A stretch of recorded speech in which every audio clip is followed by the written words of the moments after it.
नमस्कार, आप देख रहे हैं भारतीय मीडिया नेटवर्क। मैं हूं राहुल कुमार शर्मा। अभी हम लोग दुर्ग पुलिस कंट्रोल रूम में आए हुए हैं। यहां पे एक प्रेस कॉन्फ्रेंस रखा गया है जो दुर्ग के नए एसपी सलभ सिन्हा के द्वारा पहली प्रेस कॉन्फ्रेंस की जा रही है।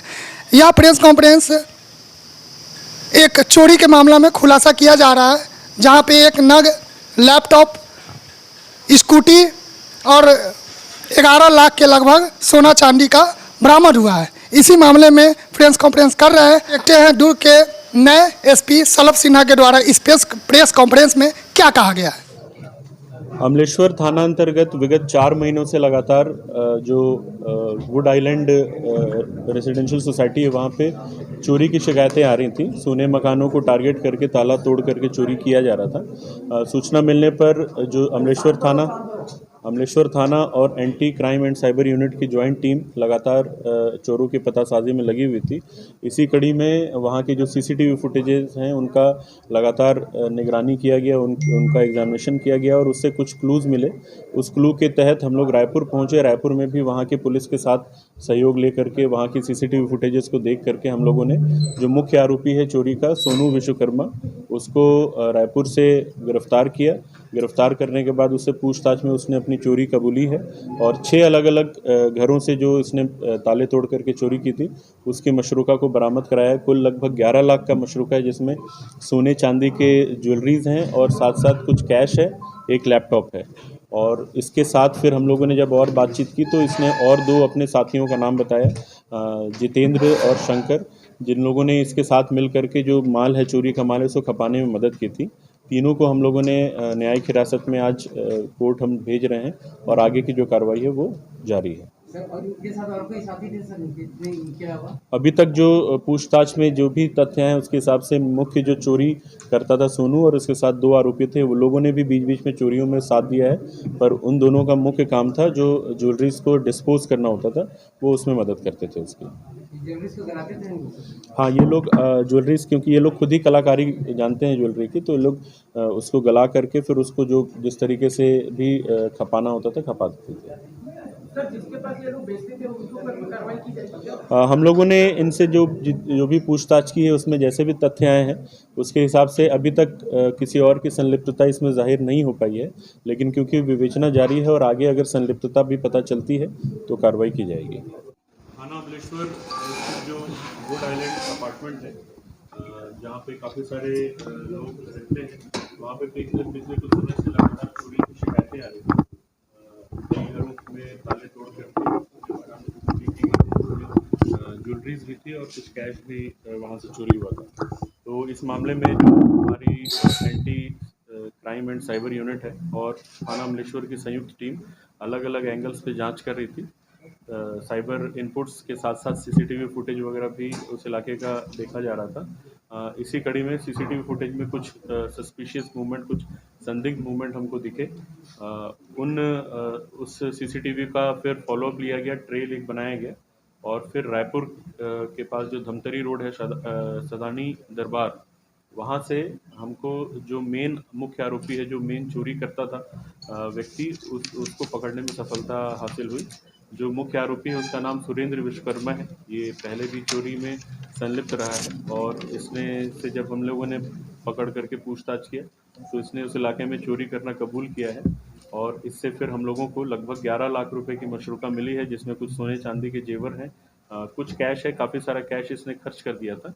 एक लैपटॉप भी इसने चोरी किया था, लैपटॉप भी बरामद हुआ है और इससे हम लोगों को और भी कुछ महत्वपूर्ण जानकारियाँ मिली हैं।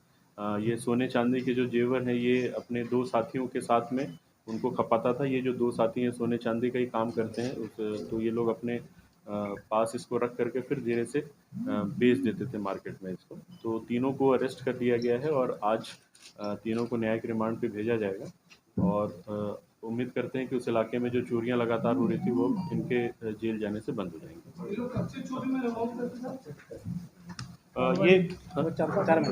ये पिछले 4 महीने से लगातार वहाँ पे उस एरिया में एक एक करके चोरी कर रहे थे और ये जो सोनू है, जो सुरेंद्र विश्वकर्मा मुख्य आरोपी, ये काफ़ी पहले से चोरी की गतिविधियों में संलिप्त रहा है। अभी हम लोगों सीसीटीवी कैमरा यहाँ जो अमलेश्वर टाउनशिप है वहाँ से लेकर के फिर रायपुर के लगातार, क्योंकि वहाँ पे आईटीएमएस का सिस्टम है अपने पास में, तो जितने भी रास्ते में जो ट्रेल था वहाँ जितने भी सीसीटीवी कैमरे थे सबको खंगाला गया है। लगभग 70 से 80 सीसीटीवी कैमरे हैं जिनको हम लोगों ने जिनका परीक्षण किया है और उसके बाद फिर इनको पकड़ने में सफलता हासिल की। ये जो दो इनके साथी है ये लोग वही सोने चांदी का ही काम करते हैं, शिव शंकर और जितेंद्र ला रहे हैं। ये सोनू है।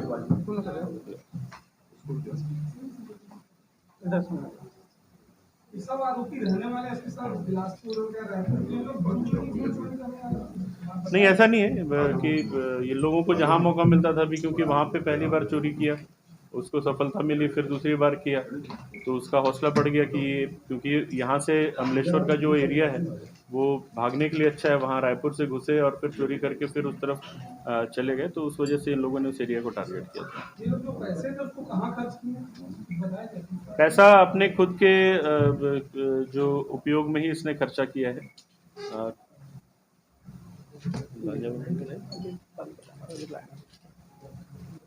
टाइमिंग क्या था सर इसका चोरी करने का? टाइम रेकी करता था पहले या फिर दिन रात किसी भी समय मकान रात में नहीं करता? बेसिकली उस एरिया की रेकी करके और फिर जो भी इसको लगता था कि सोने मकान है, तो जनरली रात में ही जितनी चोरियां हुई हैं वो रात के समय ही इसने चोरियां की।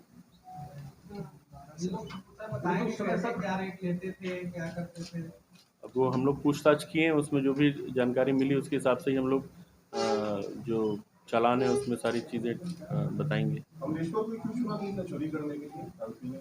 क्योंकि वो रायपुर के पास में है, इनको वहाँ से रायपुर भागने में आसानी हो जाती थी, तो उसे लगा मैं रायपुर का भाटा गाँव भी है, काठाडी भी है, कॉलोनी एरिया था, पॉस कॉलोनी है, अच्छा सामान मिलेगा।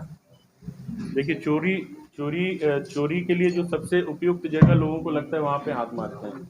हो सकता है जिस जगह पे आप बात कर रहे हैं वहाँ पे इनको मौका नहीं लगा, अगर मौका लगता तो वहाँ से भी चोरी करते। तो ये बोलना मुश्किल है कि उसी जगह पे एग्जैक्टली क्यों गए, लेकिन जहाँ पे इनको मौका मिला, जहाँ पे इनको लगा कि यहाँ पे सोने मकान में हम लोग आराम से चोरी कर सकते हैं, वहाँ चोरी की। अपनी जिले का सिर्फ कबूल है कि आसपास के किसी और जिले में जैसे करना पता है? नहीं, अभी तो फिलहाल हमारे यहाँ की जितनी चोरियाँ उसी के बारे में बताया है। कोई क्राइम हिस्ट्री है इनकी? हाँ, इनकी क्राइम हिस्ट्री हम लोग खुजवा रहे हैं। हालांकि पहले इसने चोरी वगैरह किया है, एग्जैक्टली हमारे पास वो रिकॉर्ड नहीं है कि कहाँ पे कितनी चोरियाँ इसने की है। इनको रिमांड में ले रहे हैं? नहीं, इनको हाँ मतलब जुडिशियल रिमांड पे भेजा जा रहा है, पुलिस रिमांड पे नहीं ले रहे हैं इनको। सर इनके खिलाफ और कोई अपराध अभी नहीं, अभी हमारे ज़िले में और कोई अपराध इनके खिलाफ तो नहीं है। कहाँ तक पढ़े लिखे हैं साहब इन लोग? ज़्यादा पढ़े लिखे कितना पढ़ा है? 10वीं पढ़ा नहीं अलग आप लोग अलग से इससे बातचीत करना तो करा लेंगे।